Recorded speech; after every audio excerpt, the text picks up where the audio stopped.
अस्सलामुअलैकुम दोस्तों, मेरा नाम अब्दुल वाहिद है। आज मैं आपको एक कहानी सुनाने जा रहा हूँ जिसका नाम कोई बुरा नहीं। शुरू करने से पहले आप लोगों से गुजारिश है कि मेरे चैनल को सब्सक्राइब करें और बेल आइकॉन को भी दबाएं ताकि आपको मेरे चैनल का नोटिफिकेशन मिलता रहे। एक दिन एक खेत में गाय, भैंस, बकरी और भेड़ घास चर रही थी। बातों बातों में भैंस ने कहा, हम सब घास खाते हैं मगर सबसे ज़्यादा किसान मेरी खिदमत करता है। उसे मुझसे बहुत प्यार है क्योंकि मैं ज़्यादा दूध देती हूँ। भैंस की बात सुनकर गाय गुस्से में आ गई। नाक चढ़ा कर बोली, वाह बुआ वाह, किसान मुझे सबसे ज़्यादा प्यार करता है। मेरा दूध बहुत मुफीद होता है। किसान और उसके बच्चे मेरे दूध को माँ का दूध समझते हैं।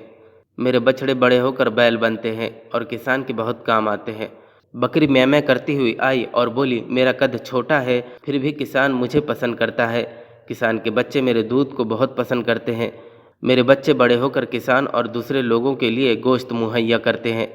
भेड़े ने सबकी बातें सुनी तो बोली, किसान को सबसे प्यारी मैं हूँ।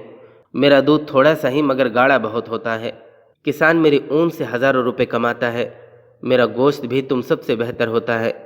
किसान ने सबकी बातें सुनी। भैंस की पीठ पर मोहब्बत से हाथ फेरा, गाय की गर्दन में हाथ डालकर प्यार किया, बकरी और भेड़ को गले लगाया और कहा, तुम में से कोई भी तो बेकार नहीं। अल्लाह ने सबको किसी न किसी काम के लिए बनाया है।